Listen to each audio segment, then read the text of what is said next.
नमस्कार। Bikaner theatre arts and culture festival में जितने भी लोग हमारे साथ जुड़े हैं उनका स्वागत है।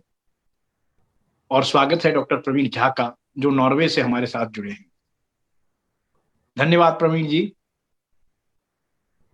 नमस्कार असित जी। नमस्कार। नमस्कार बीकानेर। नमस्कार। आज का ये सेशन है जो प्रवीण झा की एक पुस्तक पर केंद्रित रहेगा।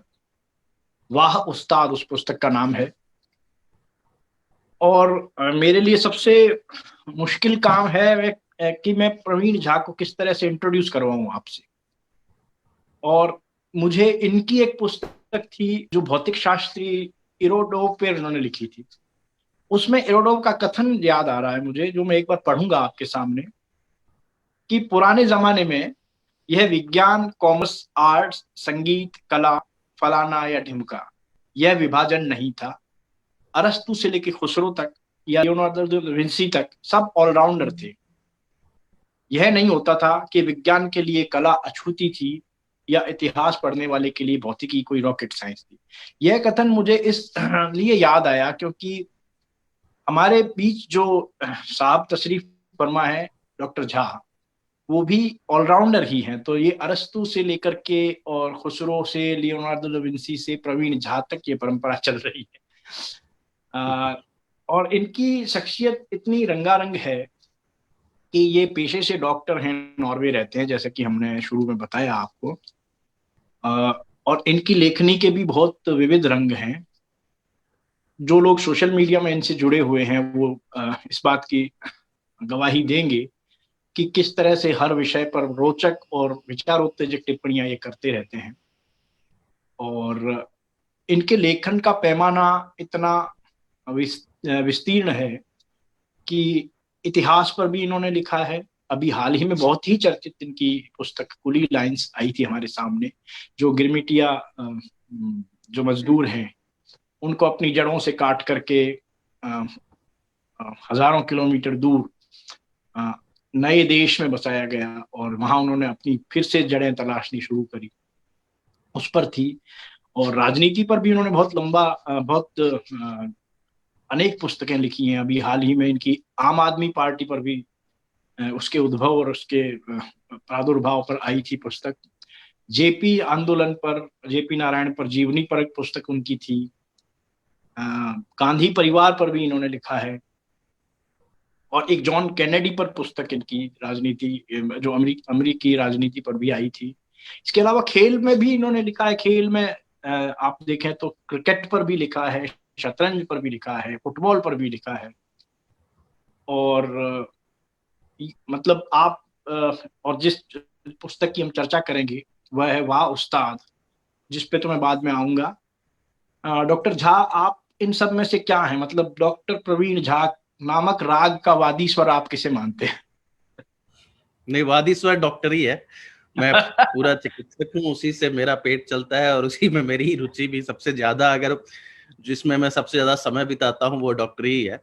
अच्छा। लेकिन वही एक कारण भी बनता है कि डॉक्टरी चूंकि एक बहुत ही, कह सकते हैं कि आप बीमार लोगों को देखते रहते हैं तो आप उससे एक वेंट चाहते हैं, तभी ये हर चीज में आदमी ढूंढता है, खेल में या संगीत में, इन सब में लग जाता है, कोई चित्रकारी करने लगता है तो आप। लेकिन वादी स्वर जो है वो वहीं पर जाके आप कह सकते हैं कि वही मेरा तो वादी स्वर है। संवादी स्वर फिर कौन सा हुआ? संवादी स्वर परिवार है मेरा। मैं दूसरा जो सबसे ज्यादा समय मेरा रहता है वो परिवार और बच्चों के साथ ही रहता है। और मेरी जिंदगी कोई सृजनशील मैं हूँ, लेकिन वो मेरी जिंदगी का, समझ सकते हैं, एक तरह का वेंट है, एक तरह का बाकी बाकी समय में जो जहाँ गुजारता हूँ।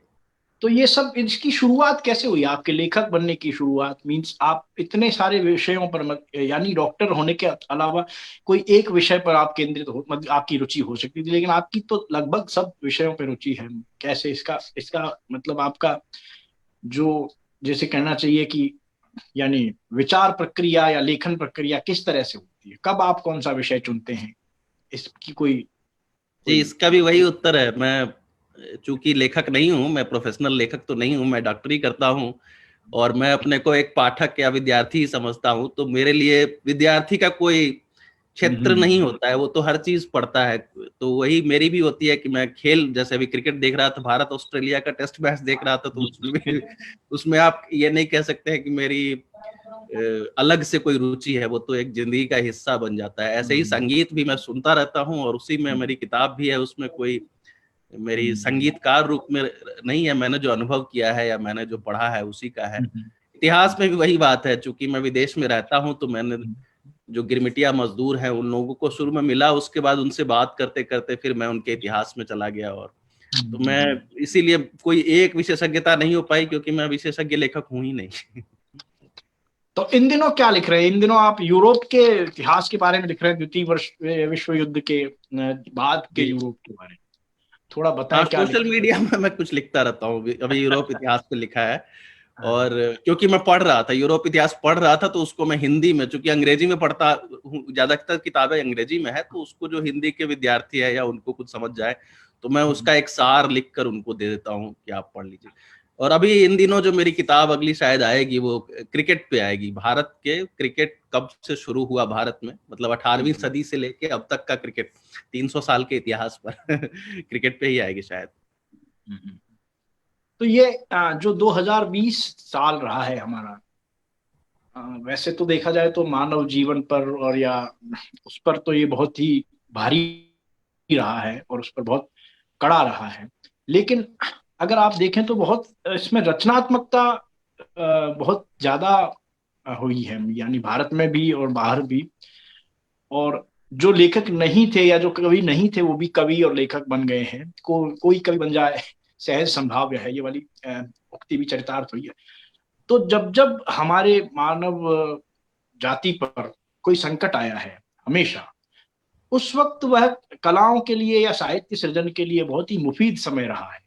चाहे वह द्वितीय विश्व युद्ध के बाद का उसके दौरान की या उसके बाद की कलाकृतियां, पेंटिंग्स, साहित्य या फिल्में हों, या हमारे भारतीय उपमहाद्वीप में जब विभाजन की त्रासदी थी उस वक्त का, या उस पर जो साहित्य है और उस पर जो फिल्में बनी हैं, वो बहुत उत्कृष्ट की श्रेणी में आती हैं। और बर्टोल्ट ब्रेख्त ने ये कहा भी था एक कविता में कि in the dark times will there be singing, yes there will be singing about the dark times.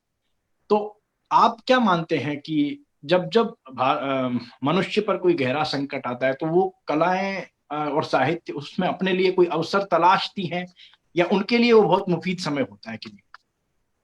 जी बिल्कुल, हिंदी में भी जैसे कहते हैं, वियोगी होगा पहला कवि, पहला आस कवि पूजा होगा गान।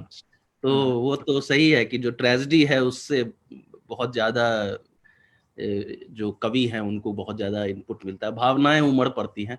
लेकिन कोरोना काल में मुझे लगता है कि वो कारण से ज्यादा जो भारत की व्यस्त जीवन शैली है, उससे जो मुक्ति मिली है लोगों को, मुक्ति और मिली। खाली बैठे हैं तो समय बहुत ज्यादा है, तो मेरे ख्याल से वो किसी डिस्ट्रेस में या किसी दुख विषाद में नहीं है वो, बल्कि अपने परिवार के साथ और या अपने सेल्फ के साथ, अपने आप के साथ वो काफी ज्यादा समय बिता रहे हैं, और उस वजह से सृजनशीलता हो रही है। आपने मेरी सृजनशीलता का भी पूछा, तो वो भी तभी शुरू हुआ जब मैं नॉर्वे आया 4 साल पहले, और वहीं तभी से मैंने इतनी सारी किताबें लिख दी, क्योंकि यहाँ वक्त बहुत है, भारत में डॉक्टरों के पास वक्त नहीं होता है, तो वहां पे मेरे पास समय नहीं। मुझे लगता है कि अभी कोरोना काल में वही हुआ है, लोगों को न सिर्फ सृजनशीलता, अपने परिवार के साथ या अपने आत्मचिंतन के लिए काफी अच्छा समय मिला है। तो ब्लेसिंग इन डिस्गाइज तो है ही। जी जी जी। अब इस पुस्तक पे आते हैं। यह पुस्तक देखिए, वाह उस्ताद, इस पुस्तक पर हम अब चर्चा करने वाले हैं।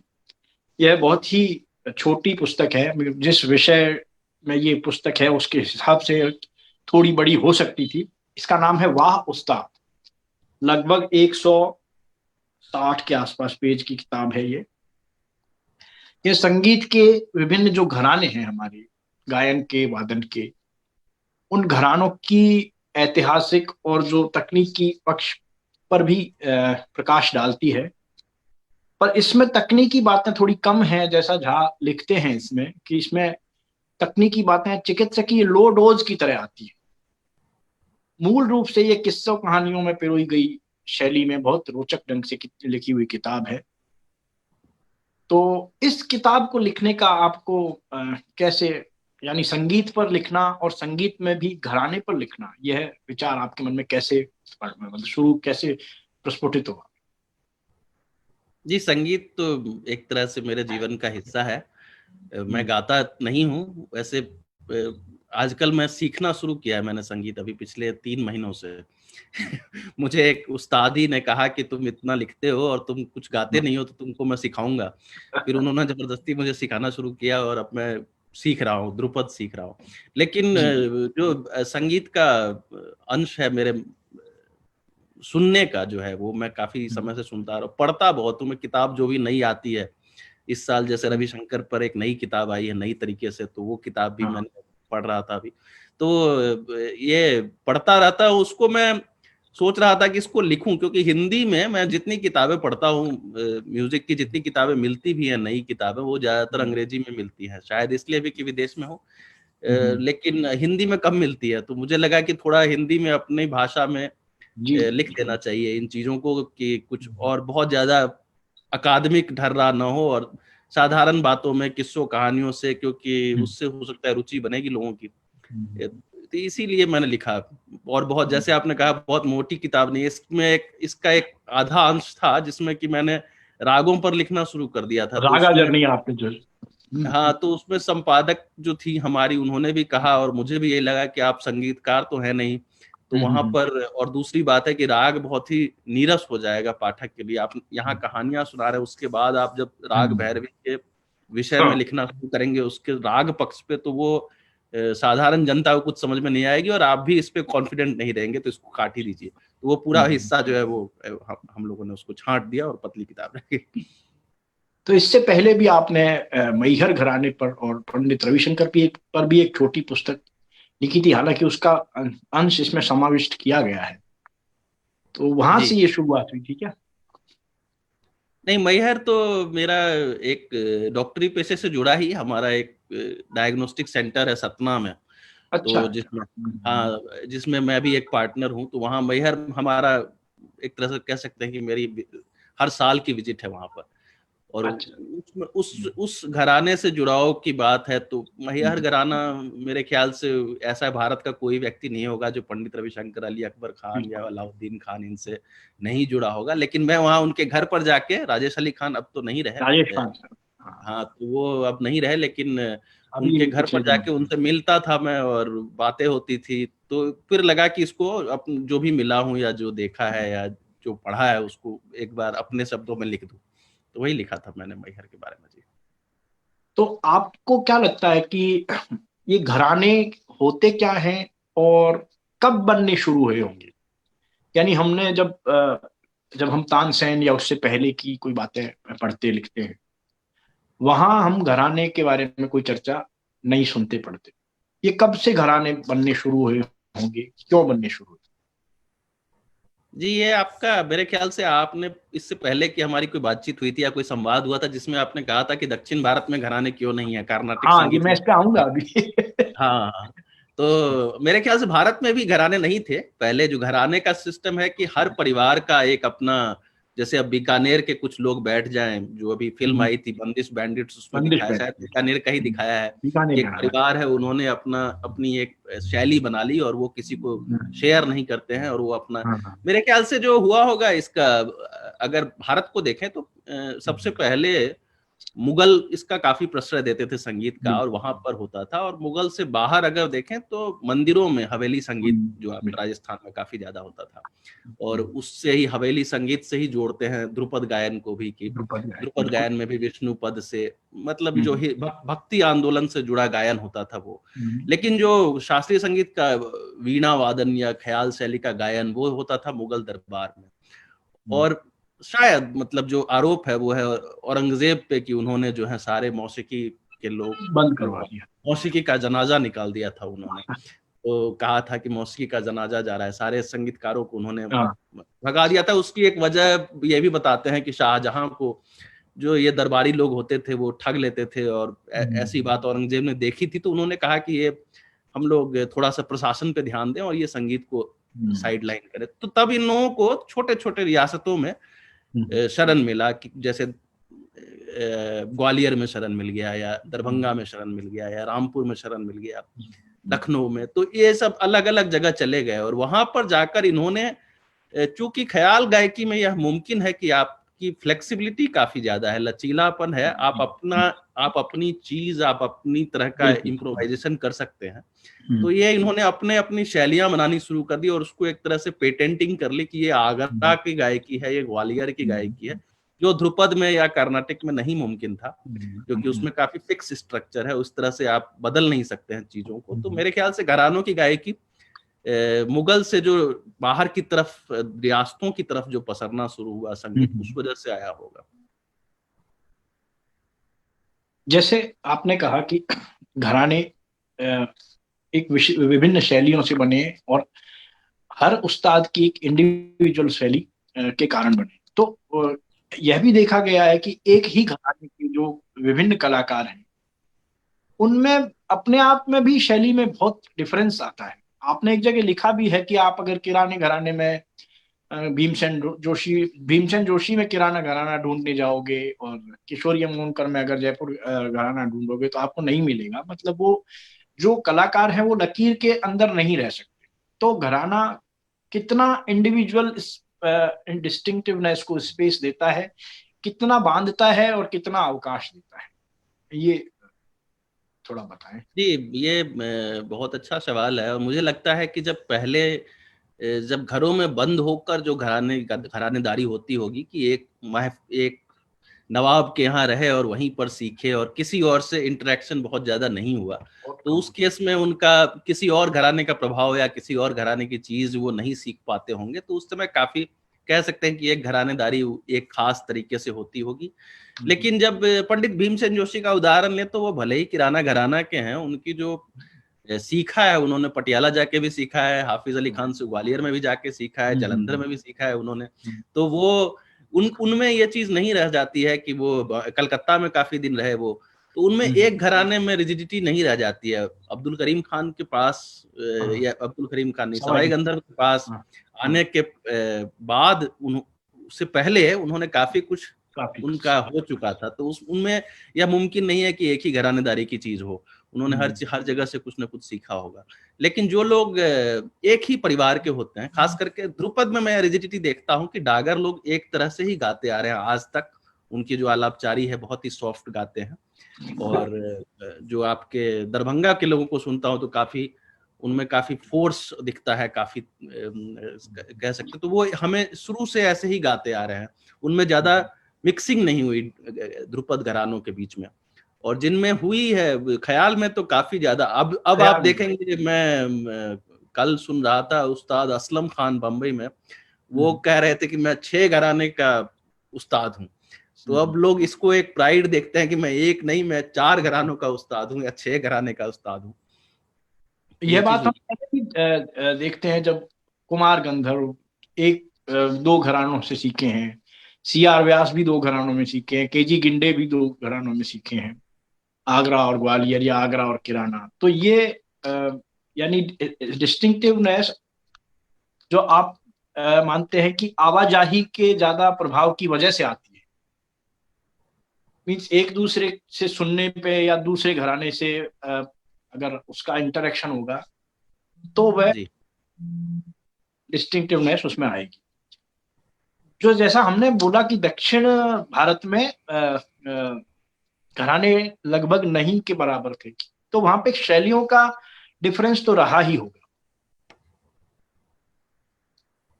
जी, शैलियों का डिफरेंस रहा। और क्या आप यह मानते हैं कि क्योंकि दक्षिण भारत में दरबारों के से ज्यादा मंदिरों में संगीत ज्यादा प्रश्रय मिला है और वहां पे मंदिरों में भी सामूहिकता का ज्यादा प्रभाव होता है, ऐसा कारण तो नहीं है दक्षिण भारत में घरानों जी नहीं, आपकी बात ठीक है। और जैसे एक चीज होती है कि कोई किशोर कुमार का गाना अगर गा रहा है और कोई उसकी ठीक नकल उतार देता है, बिल्कुल हूबहू नकल उतार देता है, तो उसको कहते हैं कि एकदम बहुत बढ़िया गाया है। और जब अपनी तरफ से उसको बदल कर गाता है तब उसमें टिप्पणी शुरू हो जाती है कि ये इसने गड़बड़ कर दिया, क्योंकि किशोर कुमार में कोई या मोहम्मद रफी को कोई बदलाव जल्दी नहीं, हमारा एग्जैक्टनेस का अभीष्ट रहता है। हाँ, तो दक्षिण में ये कर्नाटिक संगीत में खास करके काफी रूढ़ स्ट्रक्चर है। वहां पर ऐसा होता है, मैं मतलब चौदैया मेमोरियल बैंगलोर में गया था, तो वहां पर जैसे पल्लवी अनुपल्लवी वो गाते हैं, जो हमारी बंदिश होती है, तो आप सुनेंगे हमारी बंदिशों में चार गायक चार तरह से चार चार तरह से, हाँ चार वहां पे। वाक्य गा देते हैं। तो कोई अगर एक ही वाक्य, यही ठैया मोतिया हेराई गेल, कोई बोलेगा यही ठैया पोखरिया में हेराई गेल, सब अपना अलग अलग तरीके से हर बंदिश को बदल देते हैं जैसा सुनते हैं। लेकिन दक्षिण में मैंने देखा कि एक शब्द का अगर अंतर आ गया तो दर्शक कहते हैं कि ये स्वर गड़बड़ का गा रहा है। अंतर नहीं। तो वहाँ ये उनकी काफी रिजिडिटी है। इस वजह से रिजिडिटी। कोई शैली अगर विकसित करना भी चाहेगा तो वहाँ की जो ऑडियंस है, वहाँ के जो दर्शक हैं, क्योंकि वहाँ सबके घर में पहले वहाँ बेटियों की शादी में होता था कि बेटियों को थोड़ा संगीत का ज्ञान हो तब शादी होती थी अच्छी, तो संगीत या नृत्य का ज्ञान हो। उनके घर घर में जो है संगीत, सबको बच्चों को थोड़ी थोड़ी समझ है। भारत, उत्तरी भारत जैसी स्थिति नहीं है कि सिर्फ जो नवाब के लोग हैं या जो रईस लोग हैं जो सुनते हैं उनको ही समझ में आएगा। वहां सबको थोड़ा थोड़ा संगीत का ज्ञान था, जैसा आप कह रहे हैं मंदिरों में था। तो इस वजह से वहां इस तरह की अपनी शैली विकसित करने का मौका नहीं मिला लोगों को। और उसी को जब अब देख रहा हूँ, आप बॉम्बे जयश्री को सुनेंगे या फिर इवन बाला मुरली कृष्णन ने काफी ज्यादा हाँ बदलाव मालूम, किए। उपज का बहुत वहां पे। हाँ, वहाँ उन लोगों की उपज आप देखेंगे काफी ज्यादा, आप जिसको फ्यूजन करने लगे हैं, या एक में कर्नाटिक सिस्टर्स करके एक गाती हैं, तो हाँ अब काफी कर्नाटक, बदलाव हो रहे हैं। सिक्किल हाँ, सिस्टर्स। हाँ, लेकिन इतना उस समय नहीं था तो इसके वहां स्टाइल पर में। हमारे यहाँ जितनी गुरु की महिमा है, यानी जितना हम गुरु की लगभग पूजा करते हैं, वहां शायद गुरु की महिमा भी उतनी नहीं है। और जो उनकी जो त्रिमूर्ति है, स्वाति, तिरुनाल और त्याग, उनकी कृतियों को एज इट इज एग्जैक्टनेस को बरकरार रखने की वहां पे एक अभीष्ट रहता है कि एग्जैक्टनेस बरकरार, जैसा आपने किशोर कुमार जैसा उदाहरण दिया, फिल्म संगीत जैसा। तो वहां कुछ ऐसा सिस्टम भी डेवलप हुआ है। तो वहां गुरु की उतनी महिमा नहीं बन पाई जितनी उत्तर भारत में बनी। जी, और ये भी है कि उन लोगों का जो भी है वो छपा हुआ है, लिखा है, जो भी उनकी जो मंत्र हैं या जो भी उनकी बंदिशें हैं, वो सब लिखा, वो ओपन एक्सेस शुरू से रहा है। और शुरू से। हमारे यहाँ मैं जैसे बेतिया घराने में गया, उनसे बात हुई तो उनके पास एक बहुत मोटी, करीब स्वामी हरिदास जी से लेकर अभी तक की बंदिशें उनकी हैं, जिसको वो छपवा नहीं रहे हैं क्योंकि वो देना नहीं चाहते हैं बाजार में। हाँ और लॉकर में उसको, रखने वाली तो कई हाँ, उसको परिवार में समेट कर रखा हुआ है। तो उस चीज को कैसे संभव होगा कि दूसरा भी उसी तरह से गाए, क्योंकि वो तो अब उनके परिवार में बहुत कम लोग बचे हैं जो गाते हैं। तो इस तरह से वो धीरे धीरे करके उसका विकास नहीं हो पाएगा। अब जब कुछ चीजें स्टैंडर्डाइज हुई हैं, जो म्यूजिक स्कूलों में हुए हैं, जैसे आपके भातखंडे में हुई है, या वहां पर पढ़ाई जाती है कि ये बंदिश है इस तरह से ये, तो फिर अब काफी आप देखेंगे कि एक यूनिफॉर्म स्ट्रक्चर आ रहा है। और कह सकते हैं कि अब भारत में, मतलब हिंदुस्तानी संगीत में भी अब घरानों की महत्ता रहेगी, लिखा की चीजें चर्चा होंगी, लेकिन अब धीरे धीरे करके आप देखेंगे कि एक हिंदुस्तानी संगीत जो जहां भी गा रहा है वो एक तरह से राग को गा रहा है, या मतलब ऐसा कुछ नहीं होगा कि आगरा वाले आगरा की तरह से ही गाएंगे। अब सब एक तरह से या कह सकते हैं काफी अपने इम्प्रोवाइजेशन से गाएंगे। इस मामले में आगरा थोड़ा मुझे थोड़ा रिजिड लगता है, क्योंकि उसमें शैलीगत जो इंडिविजुअल परिवर्तन है वो कम हुआ है। वो एक जैसा ज्यादा, मतलब उसमें घराने की चीज को बरकरार रखने का आग्रह मुझे लगता है दूसरे घरानों से ज्यादा है आगरा। जी, और उसमें भी खास करके आगरा का है कि वो लोग अभी भी नोम तोम आलाप करते हैं, नोम तो ध्रुपद माला। वाला, जो बाकी लोग नहीं करते। बाकी लोग हाँ वो आकार, राजा मियाँ वगैरह की अभी सुने अगर राजा आपने। मियाँ सब करते हैं नोम तोम आलाप, और वो हाँ चीज जो है रीरे राना करके, क्योंकि इन लोगों का है कि हम, और इस तरह से वो अपने को श्रेष्ठ भी बताते हैं कि चूंकि हम हाँ ध्रुपद के ध्रुपद से आलाप जुड़े। करते हैं, और हम लोगों ने ध्रुपद को एक तरह से ज्यादा लोकप्रिय कराया, उसको खाया, उसमें थोड़ा सा इम्प्रोवाइजेशन करके और ध्रुपद की शुद्धता को बरकरार रख के। तो इस वजह से शायद वो लगता होगा कि आगरा वाले उस रिजिडिटी में अभी तक हैं, अभी है। बदलाव नहीं ला रहे हैं। आलाप ही आप नहीं बदल रहे हैं तो फिर बाकी हाँ बदलने की बात है। हाँ, सबसे ज्यादा बदलाव आलाप में ही लाया जा सकता है। एक महत्वपूर्ण पड़ाव आता है जब ग्वालियर घराने की चर्चा में आप ये लिखते हैं कि रहमत खां सांगली आते हैं और भास्कर बुआ जोशी को सिखाते हैं, और हद्दू खां जब इनको रामचंद्र चिंचवाड़कर को सिखाते हैं, तब पहली बार कोई मुस्लिम कलाकार ने, मुस्लिम उस्ताद ने हिंदू शागिर्द बनाए। तो ये बहुत महत्वपूर्ण पड़ाव है, इसलिए क्योंकि इससे पहले किसी भी मुस्लिम उस्ताद ने कोई बहुत उल्लेखनीय हिंदू शिष्य नहीं तैयार किए थे। और यहाँ एक बात और मैं जोड़ना चाहूंगा कि जब भी किसी मुस्लिम कलाकार ने या मुस्लिम उस्ताद ने अपने परिवार से बाहर किसी को सिखाया है, तो वो हिंदुओं को ही सिखाया है।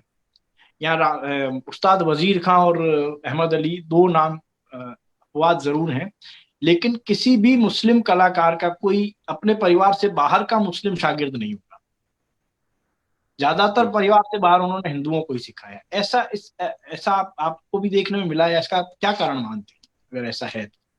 जी, उस्ताद आमिर खान ही इसके सबसे बड़े उदाहरण कहे जाएंगे कि उनको बहुत मेहनत करनी पड़ी उस्ताद आमिर खान को, कि अब्दुल वाहिद खान बम्बई में थे, वो उनको सिखाते ही नहीं थे, तो वो छुप छुप कर सीखते रहते थे उनको।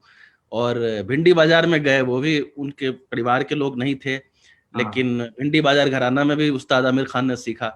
तो उनको काफी मेहनत करनी पड़ी, क्योंकि एक मुसलमान उस्तादों का एक होता था यही चीज कि अपनी चीजों को संजोने का, अपनी चीजों को रखने का उनको बहुत ज्यादा होता था। तो वो कहते थे कि जो गुरु है वो अपने जो बेटे हैं उनको 75% तक ज्ञान देते हैं, उनसे जो उनका अपना लाइनेज है, और जो शिष्य है जो उनकी लाइनेज का नहीं है लेकिन उनके चचेरे का है, ममेरे का, या कोई जान या दामाद है, बेटी दामाद को भी कम दीजिए। हाँ, तो उनको 50% तक देते थे, और जो तीसरा होता था जिसका कि कोई भी संबंध नहीं है उसको 25% ही सिखाते थे। तो ये फर्क जो है कह सकते हैं कि रखा जाता था। लेकिन आप उस्ताद अलाउद्दीन खान को देखिए तो उन्होंने पंडित रविशंकर और अली अकबर खान में कोई भेद नहीं किया, और दोनों को, हालांकि पंडित रविशंकर ने अगर उनके दामाद ही बन गए तो एक तरह से वो भी बेटे ही हो गए। तो आप बाकी उनके शिष्यों से तुलना करेंगे, जैसे सीएल दास थे, सरोज के चितरंजन लाल दास, ये लोग भी उनके घराने के, निखिल बनर्जी हैं, तो उसमें रविशंकर से उनका खास स्नेह था क्योंकि वो उनके दामाद भी हो गए थे। ये सब चीजें हो सकती हैं कि किस तरह से कौन किसको सिखाता है। और मुसलमान हिंदू की जो आपने बात कही, तो वो चीज सही थी कि पहले जो मुसलमान मिरासी थे, क्योंकि उनके पास एक वही चीज होती थी, उस्तादों के पास वही उनकी संपत्ति होती थी, वही उनकी संपत्ति होती थी, और समाज में भी जो उनका महत्व था उसी से था। जबकि पंडितों को, ब्राह्मणों को और भी चीजें थी, उनका अपना एक बहुत बड़ा हिंदू बहुल जनसंख्या थी, तो उनके पास और भी चीजें थी। अब पंडित भी गाने लग जाएंगे तो मंदिरों में चला जाएगा संगीत, और इस तरह से कई चीजें आप कह सकते हैं कि उस समय एक एक चीज सीखने के लिए बहुत मेहनत करनी पड़ती थी, ओपन एक्सेस चीजें नहीं थी। और इसको उन्होंने फिर खोला। जितने भी हिंदू उस्ताद भी हैं वो अल्टीमेटली मुसलमान उस्तादों से ही निकले हैं, और अब्दुल करीम खान की जनरेशन से बहुत सारे हिंदू निकले, फिर अलादिया खान ने बहुत सारे हिंदुओं को सिखाया। तो ये चीजें, और अब आप देखेंगे, अब में तो मैंने हाल में एक लेख भी लिखा है कि अब कहीं भी मुसलमान उस्ताद नहीं मिल रहे हैं। अब हर घराने में, मतलब किराना घराने में आपको मुसलमान उस्ताद नहीं मिलाएगा, और सब में हिंदू ही चले गए। ग्वालियर के सारे हिंदू ही बच गए हैं। फिर आप बाकी में भी देखेंगे, पटियाला में भी सारे अजय चक्रवर्ती, कौशिकी चक्रवर्ती, ये सब सारे वही हिंदू ही बच। अब मुसलमान लोगों को भी सीखने की जरूरत है, नए मुसलमान जनरेशंस में, कि वो लोग भी कुछ सीखे। इसमें रामपुर सहसवान घराना का एक उदाहरण दिया जा सकता है, जहाँ पे उसी परिवार की अभी उसको सहेजे हुए हैं, मतलब बाहर नहीं गया। जी, रामपुर सहसवान में, लेकिन रामपुर सहसवान पहले ही बहुत ज्यादा, जैसे बेटे बेटे को नहीं, उनमें पहले ही दामाद और भांजे ये सब हो गया था।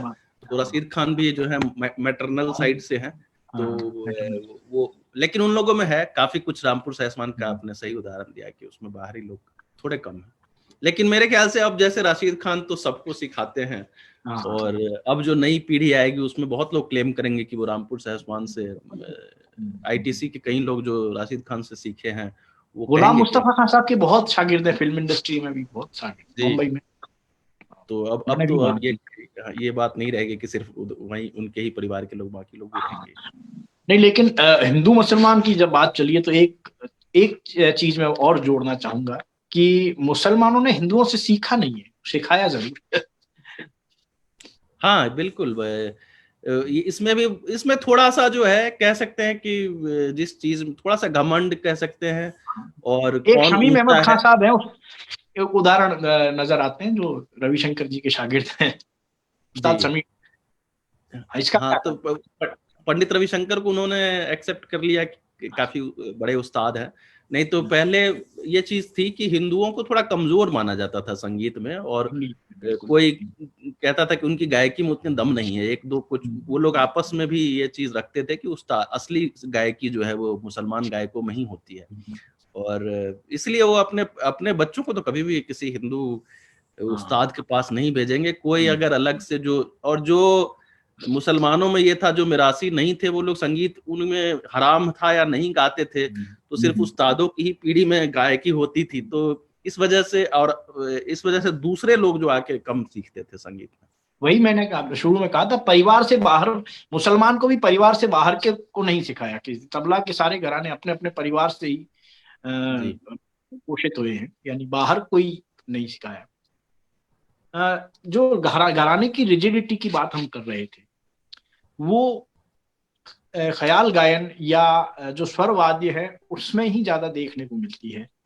तबला में उतनी रिजिडिटी नहीं मिलती, क्योंकि हर तबला वादक लगभग चाहे किसी घराने से वह संबद्ध हो, लेकिन वो चारों पांचों घरानों की सब चीजें बजाता है, और बड़े अदब से और एक्नोलेज करके बजाते हैं कि भाई मैं इस फला घराने की चीज सुनी है, फला घराने की चीज।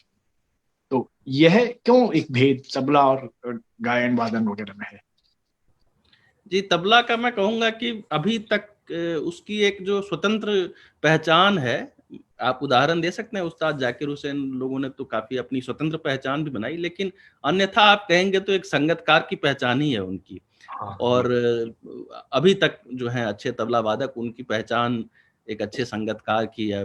मतलब गायक वादक उनके साथ जरूरी है, तभी उनका उनका अस्तित्व बनेगा। तो उसके लिए उनमें काफी फ्लेक्सिबिलिटी शुरू से ही जरूरी थी कि उनको एक जगह से अगर वो अड़े रहते कि हम ऐसे ही कराएंगे, तो इसलिए बनारस या का उदाहरण लें या फर्रुखाबाद या ये इन सब जगहों पे ऐसा नहीं था कि सिर्फ बनारस के गायकों के लिए ही गाते थे, सब जगह गाते थे सब जगह। तो उनकी शैली इस वजह से, क्योंकि सबकी शैलियां अलग अलग थी, अपनी अपनी शैलियां थी, तो इन लोगों ने मेरे ख्याल से उस वजह से कि संगत अच्छी हो सके, इन्होंने अपनी शैलियों में बदलाव किया। लेकिन फिर भी बनारस की अपनी एक आइडेंटिटी है, जो कि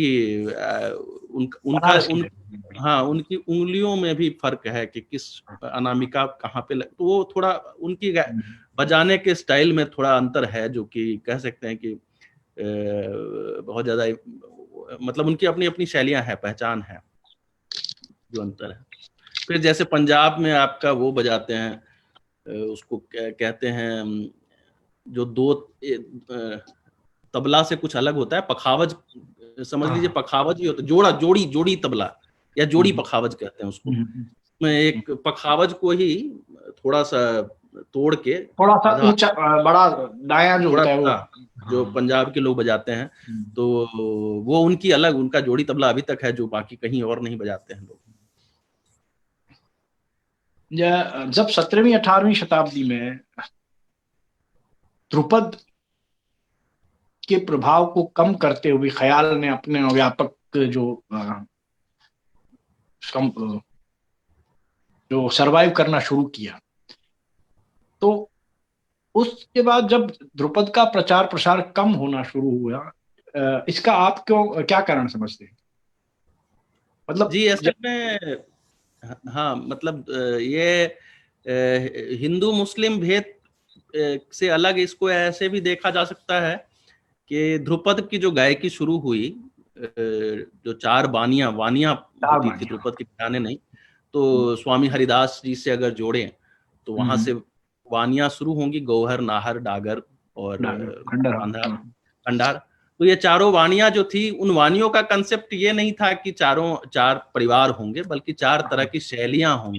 शैलियां होंगी। जैसे जोर जोर से खांडार बोले, आलापचारी है डागुर की, ऐसे बोलते हैं। तो हर हर तरह की शैलियां उन्होंने विकसित की, और वो चीज मंदिरों में हवेली संगीत से काफी हवेली क्लोज संगीत। था। हवेली संगीत जो साधारण जनता थी वो भी गा लेती थी, जबकि जो कलावंत थे वो ध्रुपद गाते थे, उसको उसी विष्णु पद को वो लोग अपने पखावज और उसके साथ गाते थे, और उसमें काफी धीरे धीरे करके स्ट्रक्चर बनता गया। लेकिन जैसे पंडित रामतनु पांडे जो तानसेन हो गए, वो जब अकबर के दरबार में गए होंगे, और जो गए तो उन्होंने उनकी जो शैली होगी वो ध्रुपद की होगी, क्योंकि स्वामी हरिदास से ही उन्होंने सीखा है, और गौहार वाणी की थी तानसेन की। और आज भी जितने ध्रुपद घराने हैं सब स्वयं को तानसेन के ही वंशज के रूप में मानते हैं। तो तानसेन तक तो ध्रुपद था। उसके बाद तानसेन ने स्वयं बहुत सारी उसमें ध्रुपद में उन्होंने देखा कि ये काफी नीरस होता जा रहा है, इसमें कुछ बदलाव नहीं हो रहा है, और एक ही तरह की गायकी हो रही है। तो उन्होंने मेरे ख्याल से, और जो उनपे आरोप भी है या कि आक्षेप भी है, कि उन्होंने संगीत को थोड़ा ट्विस्ट देना शुरू किया, और इसीलिए हर चीज में उन्होंने मियाँ पेटेंट की, मियाँ का मल्हार, मियाँ का मियाँ सारंग, सारी चीजों मियाँ की तोड़ी।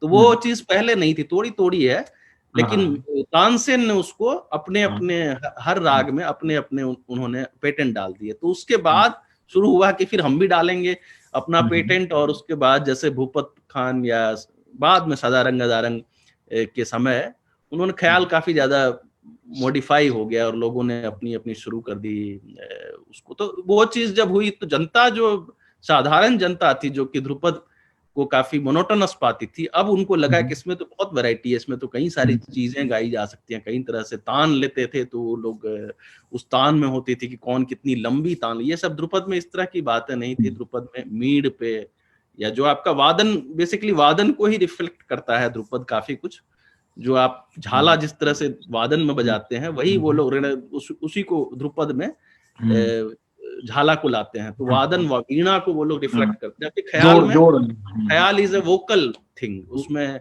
वादन से मतलब नहीं, वादन संगत दे सकता है, लेकिन उनकी अपनी जो है वो वोकल चीज को काफी ज्यादा एक्सप्लोर करते हैं। तो वो चीज होने लग गई। तो फिर वही कारण है कि अब लोगों को इतना ज्यादा ख्याल को मार्केट भी किया गया ध्रुपद के, क्योंकि काफी रिजिडिटी, तो 4 ही वानियां थी, और 4 वानियों को भी एक चला गया पाकिस्तान विभाजन के बाद, जो खंडहर वानी का था वो चला गया, तलवंडी चला गया पाकिस्तान में। तो यहाँ रह गए डागर जो राजस्थान में रह गए, दरभंगा और कुछ बेतिया वगैरह जो बिहार के हैं वो, और थोड़ा बंगाल में रह गया।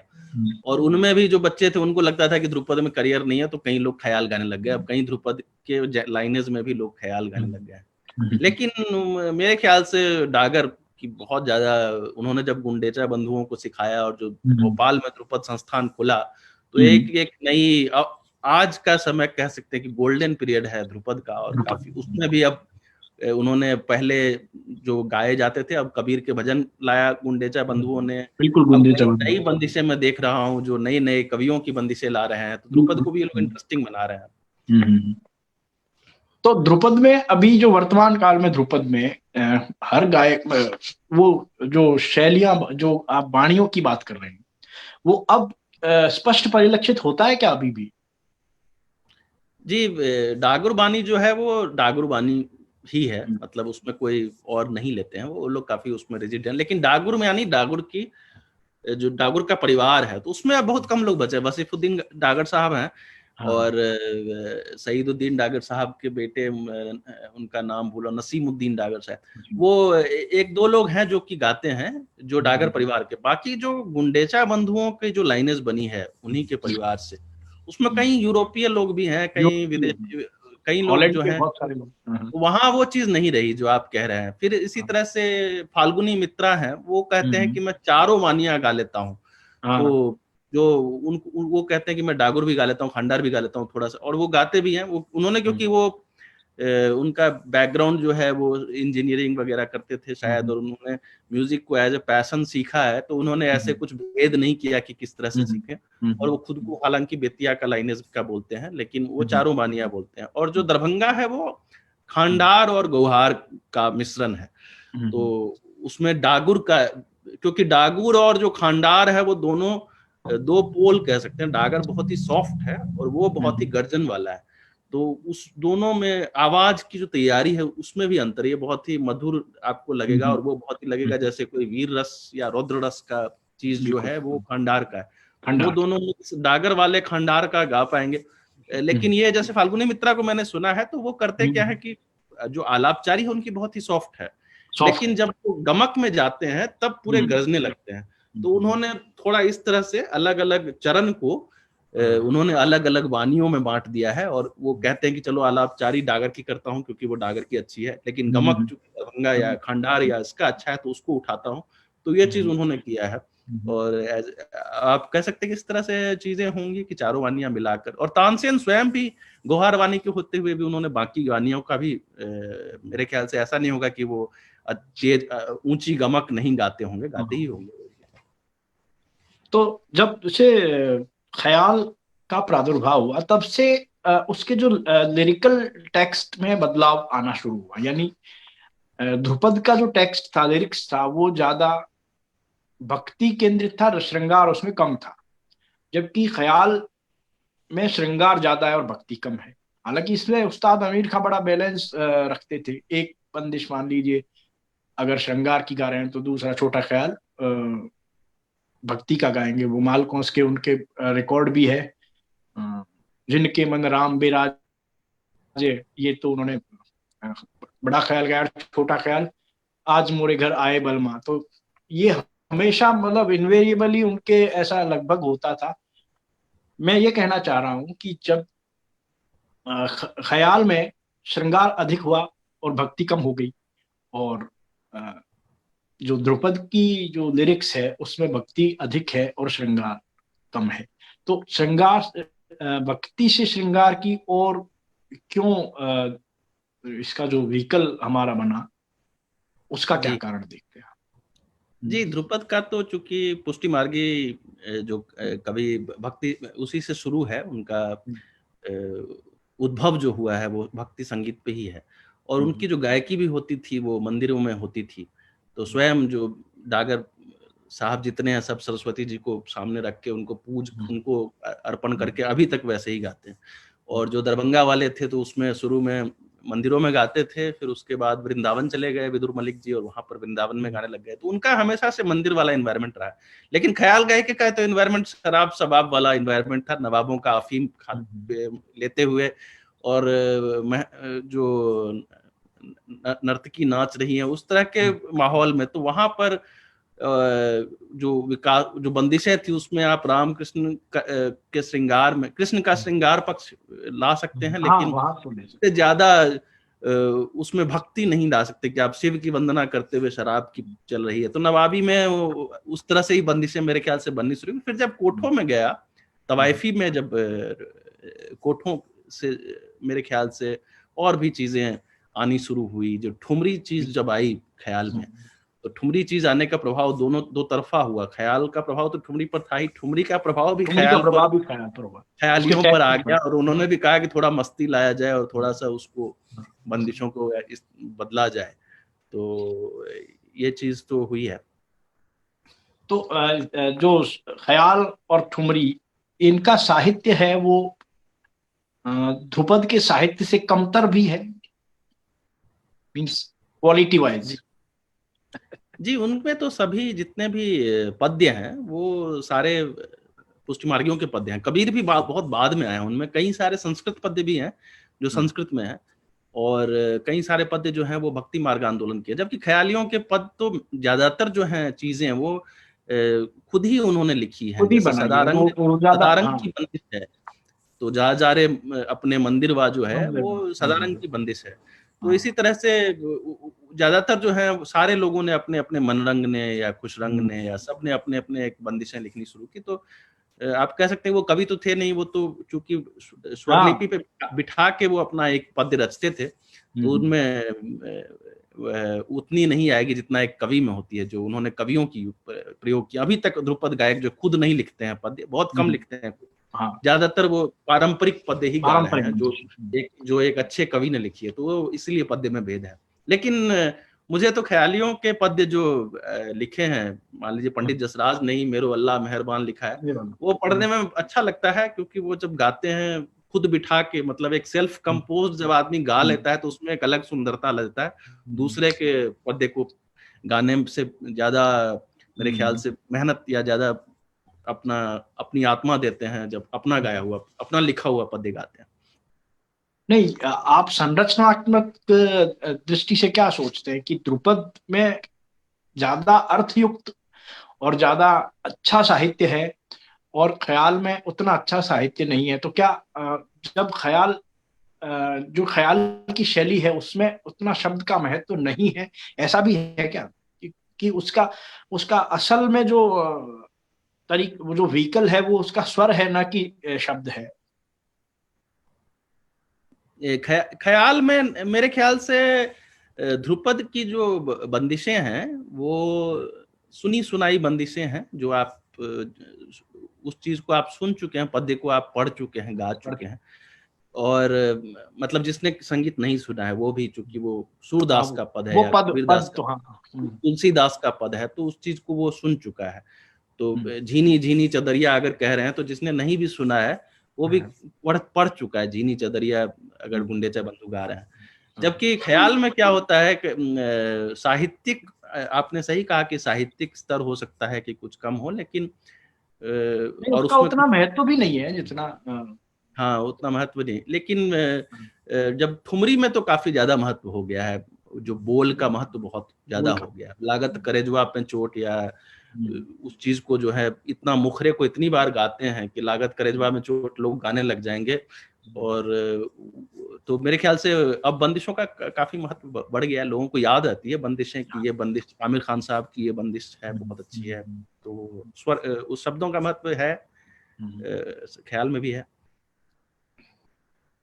ये एक बड़ी चर्चा हम सुनते हैं कि गायकी अंग से सितार बजाना या गायकी अंग से सरोद बजाना, तो इसका क्यों इतना आग्रह है? यानी आपने एक जगह एक मैहर घराने के बारे में जब चर्चा जो आपका अध्याय है उसमें लिखा भी है कि विलायत खां का सितार बजता नहीं गाता है और रविशंकर का सितार गाता नहीं बजता है। तो ये गायकी अंग से इतना आग्रह, इतना अभिभूत हम लोग क्यों हैं? यानी सितार का सितार अंग या सरोद का सरोद अंग, इसको सहेजने की प्रवृत्ति क्यों नहीं? मतलब अब हमारा अभीष्ट जो है वो गायकी अंग किस लिए है? क्योंकि या पश्चिम में तो प्योर म्यूजिक, इंस्ट्रूमेंटल म्यूजिक को ही माना जाता है और हमारे यहाँ प्योर म्यूजिक गाने को माना जाता है। क्या यह कारण है? जी, जैसे गायकी अंग का है, सरोद में उस्ताद अमजद अली खान जैसे बजाते हैं, तो आपको क्या है कि हम सोचने लगते हैं कि कौन सा गाना बज रहा है। और उस चीज को, जैसे आज कई बच्चों को आप देखेंगे कि जब पियानो सिखाया जाता है तो उनको बोला जाता है कि तुम चलो ये गाना बजाओ, कि चोरी चोरी जब नजरें मिली ये बजाओ, तुम इस चीज को बजाओ।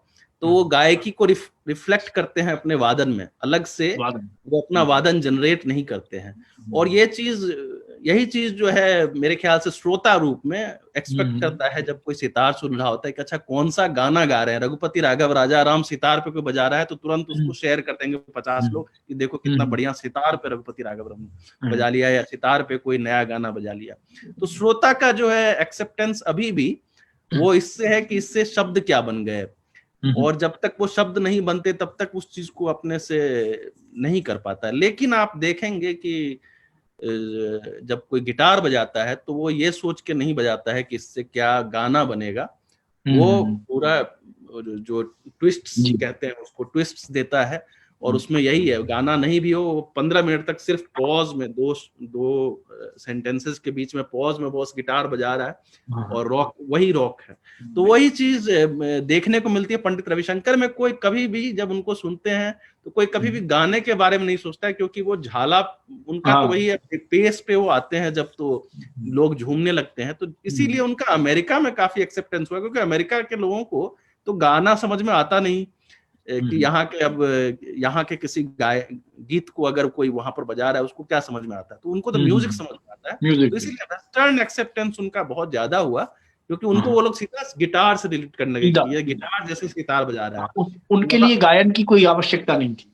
उनके लिए गायन की आवश्यकता नहीं थी, तो उन्होंने उसको एक म्यूजिक की तरह देखा। और यही चीज जो संगीत के भी जो श्रोता हैं वो कई बार इस चीज से बोर होने लगते हैं कि अगर गायन अंग बज रहा है, वो चाहते हैं कि थोड़ा सा वादन अंग भी बजे। और वीणा में, खास करके वीणा में, मुझे लगता है रुद्र वीणा में, उसमें गायक, क्योंकि वो तो गाने, उसकी जो ध्वनि होती है वो इस तरह की नहीं होती कि उसमें कोई गा भी सके, तो उस चीज को, तो उसमें वीणा की जो ध्वनि है वही अपने आप में बहुत अच्छी लगती है। और लेकिन सारंगी में अगर कोई चाहेगा, तो सारंगी में कोई चाहेगा कि ठीक है ये किसी गाने का धुन बज रहा हो या किसी गाने की चीज हो रही हो। लेकिन मेरे ख्याल सरोद में, वीणा में, जितने भी अच्छे स्ट्रिंग, सितार में, उसमें वादन अंग बहुत बढ़िया, क्योंकि उसमें बहुत ज्यादा स्ट्रिंग्स जो हैं, झाला स्ट्रिंग्स हैं काफी सारी, तो वो उसमें मेरे ख्याल से वो आदमी गा नहीं सकता है उस चीज को, जो चीज वो प्रोड्यूस कर सकते हैं इंस्ट्रूमेंट से। तो इसमें जैसे वायलिन के जो हमारे यहाँ जितने भी कलाकार हुए हैं, वो वीजी जोग के अतिरिक्त एन राजम हो चाहे डी के दातार हो, ये लोग मूलतः संगत से शुरुआत हुई थी। एन राजम ने ओंकार नाथ ठाकुर साहब की संगत से वायलिन सीखना शुरू, मतलब पहले वो ऑलरेडी कर्नाटक म्यूजिक सीखती थी। वो कर्नाटक म्यूजिक में तो वायलिन संगत का ही वाद्य ज्यादा है। और डी के दातार अपने मामा डीवी पलुस्कर के साथ संगत करके ही उसी शैली में, तो इसलिए वायलिन में गायकी अंग ज्यादा हुआ। वीजी जोग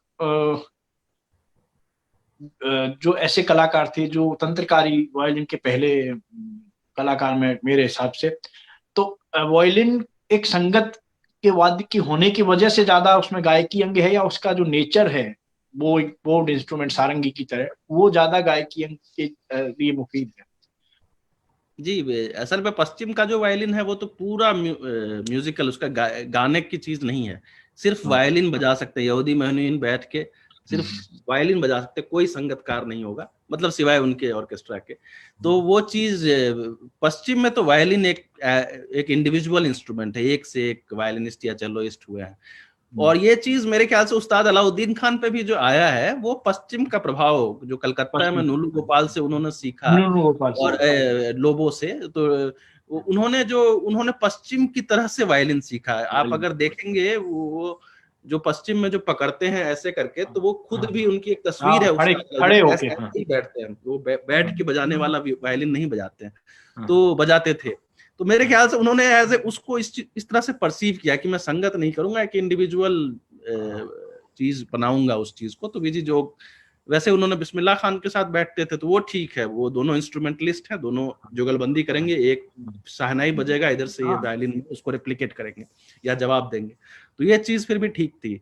लेकिन आप सही कह रहे हैं कि बाकी जगह जो है, खास करके दक्षिण भारत में, तो उसको उसी तरह से किया जाता है। लेकिन कला रामनाथ जी जैसे बजाती हैं, तो वो सिंगिंग वायलिन ही बोलती हैं कि सिंगिंग मैं वायलिन, सिंगिंग वायलिन करती वो हूँ। भी लेकिन जसराज जी के प्रभाव की वजह से। हाँ जी, तो उन्होंने एक गायकी से गायकी चीज को सीख के फिर किया, जबकि इन लोगों ने गायकी से कोई मतलब नहीं रखा, सारे वहाँ इंस्ट्रूमेंटलिस्ट ही थे मैहर में, तो उन्होंने उस चीज, उस तरह से उसको बिल्ड किया। और मेरे ख्याल से वायलिन इतना सुंदर चीज, इतनी सुंदर इंस्ट्रूमेंट है कि उसको एक हिंदुस्तानी संगीत के एक इंडिविजुअल इंस्ट्रूमेंट के रूप में बहुत अच्छा उसको रखा जा सकता है। रामू प्रसाद शास्त्री या अभी संतोष नाहर जी बड़ा इसमें अपना संतोष नाहर जी इंडिविजुअल, बहुत बढ़िया जी।